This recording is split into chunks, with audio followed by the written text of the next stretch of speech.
এখন আমরা গ্যাস নিতে যাব। গ্যাস নিয়ে কারখানাতে যাব।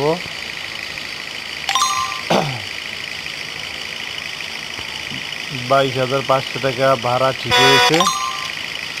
গ্যাসের গাড়ি আছে, ওটাতে পিছনে করে নিয়ে কারখানাতে নিয়ে যাব। নিয়ে যায়া তারপরে আমরা আমাদের পাওনা ঘন্টা বুঝে নিয়ে আমরা চলে আসব। এটা আমার নতুন গাড়ি কিনেছি। রাস্তায় ব্যারিকেড দিয়ে রাখছে।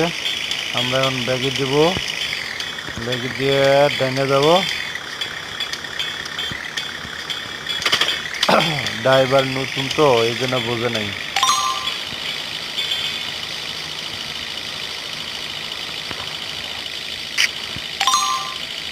তো বোঝে।